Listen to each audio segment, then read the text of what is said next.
دعا بھی کرائی، اور وہ جب جانے لگے تو میں نے ان کو 200 روپے ہدیہ دیا۔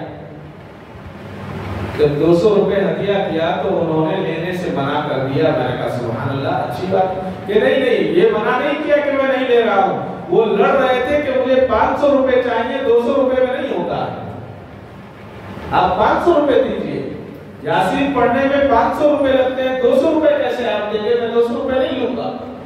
اس بات پر جھگڑا ہو رہا تھا، انہوں نے بتایا، اور پھر مجھ سے پوچھنے لگے اچھا آپ ہی بتائیے کیا 5 منٹ میں سورہ یاسین پڑھنے ہوتا ہے کیا؟ میں نے کہا سورہ یاسین پڑھنے والے تو 4 منٹ میں بھی پڑھ دیتے ہیں، جن کو اچھے سے یاد ہے 4 منٹ میں پڑھ دیتے ہیں۔ کہنے لگے مجھے اصل میں پڑھنا نہیں آتا۔ میں نے کہا پڑھنا نہیں آتا تو 500 تو 500 1000 میں بھی سستا ہے، پھر تو 1000 میں بھی سستا ہے، اس لیے کہ تمہارے والدین نے تمہاری تربیت نہیں کی تو آج تم دوسرے کے محتاج بن گئے ہو۔ کم سے کم سورہ فاتحہ تو یاد کر لیتے، سورہ اخلاص تو یاد کر لے، ضرور نہیں ہے جو ہمیں پڑھنا آتا ہے وہ پڑھیں، ہم کسی کو پکڑ کر لے جائیں اس کی کوئی ضرورت نہیں ہے۔ میں نے کہا ان کو نہیں کرنا چاہیے تھا، جو آپ دے رہے تو ٹھیک تھے، نہ دیتے جب ٹھیک تھا۔ اب ان کی بھی غلطی ہے، آپ کی بھی غلطی ہے۔ کہنے لگے تو پھر مجھے پڑھنا تو آتا ہے لیکن بولنا دیکھ کر پڑھنا نہیں آتا۔ میں نے کہا اس کا کیا مطلب ہے؟ کہنے لگے اس کا مطلب یہ ہے کوئی آہستہ آہستہ پڑھتا رہے تو میں اس کے ساتھ زور زور سے پڑھ سکتا ہوں۔ میں نے کہا یہ تو بہت آسان طریقہ تم نے بتایا۔ میں نے کہا موبائل میں آہستہ سے سنتے رہو، زور سے پڑھتے رہو۔ انہوں نے کہا کہ ہاں یہ ٹھیک ہے۔ اس کے چند ماہ کے بعد وہ صاحب ملے اور انہوں نے کہا کہ الحمدللہ مجھے سورہ یاسین حفظ ہو گئی۔ اللہ اکبر، کاش اس کے والدین اس کے بچپن میں اس کو یاد کرا دیتے تو آج یہ نوبت نہ آتی، دوسرے سے پڑھوانے کی نوبت نہ آتی، اور اس تکلیف سے وہ نہ گزرتا جس تکلیف سے آج وہ گزر رہا ہے۔ اس سے پوچھئے کہ تکلیف کیا ہوتی ہے، یاسین پڑھنی نہیں آتی، دوسرے سے ریکویسٹ کر رہا ہے، وہ پڑھنے کے لیے تیار نہیں ہے۔ یہ ہوتا ہے تربیت۔ جب صحیح تربیت ہوتی ہے تو اللہ تبارک و تعالی اس کے لیے آسانیاں پیدا فرما دیتے ہیں اور والدین کے لیے صدقہ جاریہ بنا دیتے ہیں، یعنی والدین کو جا کر قبر میں آرام کرتے ہیں اور اس کو آرام کے باوجود مستقل ثواب پہنچتا رہتا ہے۔ حضرت ابو قلابہ رحمۃ اللہ علیہ نے ایک مرتبہ خواب دیکھا کہ ایک مقبرہ ہے اور اس کے اندر چند قبریں ہیں اور قبریں کھل رہی ہیں اور قبروں کے اندر جتنے مردے ہیں وہ تمام کے تمام باہر بیٹھے ہیں، اور باہر ہر ایک مردے کے سامنے، ہر ایک میت کے سامنے نورانی طبق رکھا ہوا ہے۔ اس کو کہتے ہیں طبق، شین کو، جو ہم بڑی بڑی شین ہوتی ہیں جس کے اندر سامان پیش کیا جاتا ہے، اس شین کو طبق کہتے ہیں۔ کہا کہ طبق رکھے ہوئے نورانی اور وہ چمک رہے ہیں، اور حضرت ابو قلابہ فرماتے ہیں کہ ایک شخص کو دیکھا کہ اس کے سامنے وہ نورانی طبق نہیں ہے، وہ چیز نہیں ہے جو سب کے سامنے رکھی ہوئی ہے۔ حضرت ابو قلابہ اس شخص کے پاس گئے اور اس سے پوچھا کہ بھائی سب کے سامنے نورانی طبق رکھے ہوئے، تمہارے سامنے نورانی طبق نہیں ہے، کیا وجہ ہے؟ تو وہ شخص رونے لگا اور اس نے کہا کہ جتنے یہ لوگ بیٹھے ہوئے ہیں ان کی اولادیں ان کے لیے دعائیں کرتی ہیں اور صدقہ کرتی ہیں، ان کی دعاؤں کی وجہ سے، ان کی صدقے کی وجہ سے یہ طبق میں لا کر ان کو پیش کر دیا جاتا ہے۔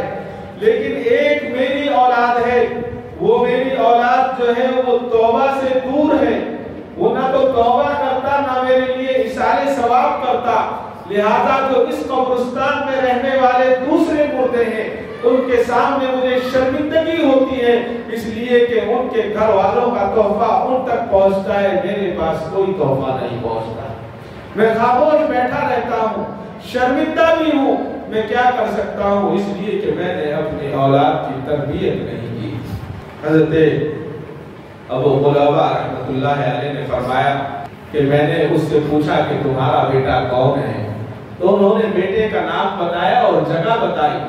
صبح آنکھ کھلی، آنکھ کھلنے کے بعد یہ نکلے اور نکلنے کے بعد اس مقام پر پہنچے اور مقام پر پہنچنے کے بعد کہا کہ تمہارا باپ کا نام یہ تھا، تمہارا نام یہ ہے؟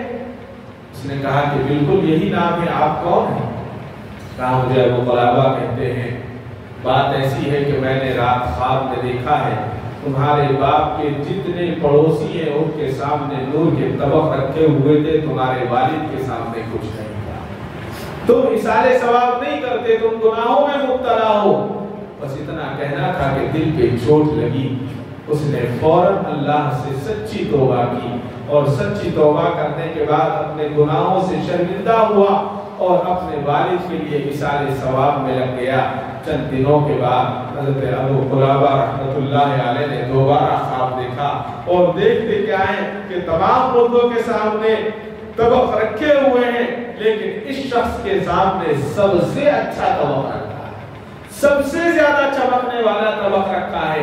جیسے ہی اس شخص کی نظر حضرت ابو قلابہ پر پڑی، وہ شخص آیا اور آ کر کہنے لگا آپ نے میرے بیٹے کو اطلاع دے کر آپ نے میرے بیٹے کو اور مجھے آگ سے بچا لیا ہے، میں آپ کا شکر گزار ہوں، میں آپ کا شکر گزار ہوں۔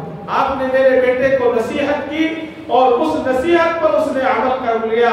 آج میں اپنے پڑوسیوں سے، یعنی قبرستان میں میرے جو پڑوسی ہیں ان کے سامنے مجھے جو شرمندگی ہوا کرتی تھی، آج میں اس شرمندگی سے بچ گیا ہوں، میں بھی خوش ہوں، آج میرا بیٹا گناہوں سے بچ گیا ہے۔ انشاءاللہ جب وہ یہاں آئے گا تو وہ بھی خوش آئے گا، اللہ تعالیٰ اس کے ساتھ بھی انعام کا معاملہ فرمائے گا۔ معلوم ہوا کہ تربیت بہت ضروری ہے، اگر تربیت صحیح نہیں ہوگی تو پھر کوئی کام نہیں ہوگا۔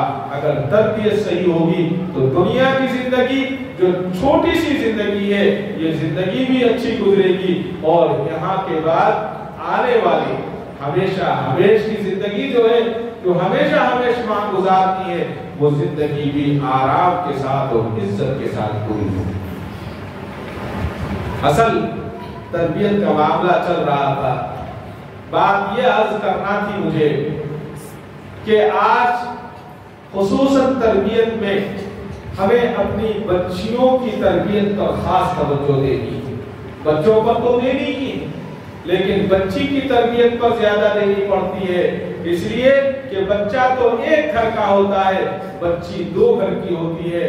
بچی ہمارے گھر میں رہے گی تو ہمارا گھر جنت بنے گا، اور کل دوسرے کے گھر جائے گی تو اس کا گھر جنت بنے گا۔ اگر بچی کی تربیت نہ ہوئی تو یہ گھر بھی دوزخ بنے گا، دوسرا گھر بھی دوزخ بنے گا، ماں باپ بھی دوزخ میں جانے کا سبب بنیں گے، اور شوہر اور بچے بھی دوزخ کا راستہ اختیار کریں گے۔ آج غیر مسلموں کو دیکھ کر ان کے ساتھ ہم رہتے ہیں، رہنے کے ساتھ ساتھ ہمیں یہ احساس ہونے لگا ہے کہ نعوذ باللہ جس گھر میں بیٹی ہوتی ہے وہ پریشان ہوتا ہے، جس گھر میں بیٹی پیدا ہوتی ہے بیٹی اس کے لیے وبال جان ہوتی ہے۔ یاد رکھیں جس گھر میں بیٹی پیدا ہوتی ہے اللہ کے نبی کا اس گھر پر سلام ہے، اس سے بڑا اور کیا اکرام ہو سکتا ہے۔ حضرت نبی کریم صلی اللہ علیہ وسلم کے ایک صحابی جس کا نام حضرت دحیہ کلبی رضی اللہ تعالیٰ تھا، نہایت خوبصورت صحابی رسول تھے، بہت خوبصورت تھے، اتنے خوبصورت تھے کہ مکے کی تاریخ میں لکھا ہے کہ جب حضرت دحیہ کلبی رضی اللہ تعالیٰ مکے کی گلیوں سے گزرا کرتے تھے تو مکے کی عورتیں دروازے کے پیچھے چھپ کر حضرت دحیہ کلبی رضی اللہ تعالیٰ کو دیکھا کرتی کہ کتنا خوبصورت نوجوان جا رہا ہے، کتنا خوبصورت ہے، اللہ نے بڑا حسن دیا تھا۔ تو ایک مرتبہ اللہ کے نبی صلی اللہ علیہ وسلم کی نظر حضرت دحیہ کلبی رضی اللہ تعالیٰ پر تو اللہ کے نبی نے دیکھا کہ ایک نہایت خوبصورت نوجوان اور دین سے دور ہے، رات میں اللہ کی بارگاہ میں حاضری لگی، اللہ کے نبی نے درخواست لگا دی، اللہ کے نبی نے اللہ سے گزارش کی، درخواست کی، اے اللہ آپ نے دحیہ کو اتنا خوبصورت بنایا ہے، کل یہ دوزخ کی آگ میں جلے گا تو کیا ہوگا؟ میں آپ سے درخواست کرتا ہوں اے اللہ دہیہ قلبی کو ایمان کی دولت سے نواز دے۔ ادھر دعا ہوئی، ادھر دعا قبول ہو گئی۔ صبح میں اللہ کے نبی تشریف فرمائے، حضرت دہیہ قلبی آ جاتے ہیں۔ آنے کے بعد اللہ کے نبی کی خدمت میں حاضر ہوئے اور دہیہ نے عرض کیا اے اللہ کے رسول یہ بتائیں آپ کیا احکامات لے کر آئے ہیں، آپ کس چیز کا اعلان کرتے ہیں؟ تو اللہ کے نبی نے فرمایا میں اللہ کا رسول ہوں اور اللہ ایک ہے، اسی کی عبادت کرتا ہوں۔ اللہ کے نبی کی یہ بات سنی اور توحید کے بارے میں اللہ کے نبی نے فرمایا تو حضرت دہیہ نے کہا اللہ کے نبی میں مسلمان تو ہو جاؤں گا، لیکن ایک بات کا مجھے ہر وقت ڈر لگا رہتا ہے، میں نے ایک گناہ ایسا کر رکھا ہے اس گناہ کی وجہ سے اللہ تعالیٰ مجھے معاف نہیں کرے، تو یہ بتائیے کہ اللہ مجھے معاف فرما دیں گے؟ تو اللہ کے نبی نے ارشاد فرمایا کہ دہیہ تو نے کیسا بھی گناہ کیا ہے، جب تو نے گناہ جہالت میں کیا تھا تجھے پتا نہیں تھا، اب اگر تو اللہ سے معافی مانگ لے گا، سچی توبہ کر لے گا تو اللہ معاف فرما دے گا۔ لیکن دل کو اطمینان نہیں تھا۔ پھر کہا کہ اللہ کے نبی میں نے گناہ ہی ایسا کیا ہے کہ جو معاف کرنے والا نہیں ہے، تو اللہ کے نبی نے فرمایا کہ نہیں اللہ تعالیٰ معاف فرمائے۔ کہا کہ اچھا آپ پہلے سن لیں کون سا گناہ ہے۔ اللہ کے نبی نے فرمایا بتاؤ کون سا گناہ کیا؟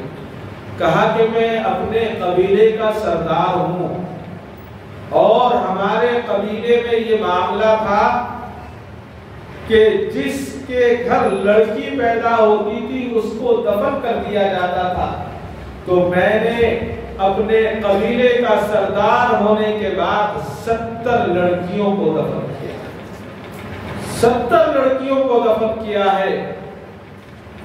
تو اللہ کے نبی کہ آنکھوں میں آنسو آ گئے۔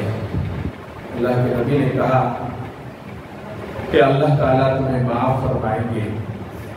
تو اتنے میں سیدنا جبرائیل علیہ السلام تشریف لاتے ہیں اور عرض کرتے ہیں کہ اللہ کے نبی اللہ تعالیٰ آپ کو سلام فرماتے ہیں اور فرماتے ہیں کہ دہیہ نے جو اب تک کیا تھا تو ٹھیک ہے، لیکن اب اسلام میں آ رہے ہیں اور گناہ نہ کرنے کی یہ توبہ کر لیں گے، یہ اللہ سے اقرار کر لیں گے تو اللہ تعالیٰ ان کے گناہ کو معاف فرما دے۔ اللہ کے نبی نے ان کو بشارت سنائی اور کہا کہ اللہ تعالیٰ اب تمہیں معاف فرما رہے ہیں، معاف کر دیں۔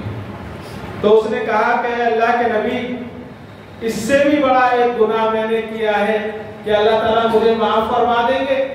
70 بچیوں کو میں نے زندہ دفن کیا، اس کے بعد ایک گناہ اور بھی کیا ہے، اور کہنے لگا کہ میری بیوی حمل سے تھی، میں سفر پر جا رہا تھا، اس زمانے میں سالوں کا سفر ہوا کرتا تھا کہ سفر پر جا رہا تھا، سفر پر جاتے ہوئے میں نے اپنی بیوی سے کہا کہ تم جانتی ہو میں قبیلے کا سردار ہوں، اگر میرے گھر بیٹے کی ولادت ہوتی ہے، میرے گھر بیٹا پیدا ہوتا ہے تو اس کی اچھی طرح دیکھ بھال کرنا، اس کی صحت کا خیال رکھنا، اس کی اچھی طرح سے پرورش کرنا، اور اگر بیٹی پیدا ہوتی ہے تو لے جا کر خاموشی کے ساتھ اس کو زندہ دفن کرنا۔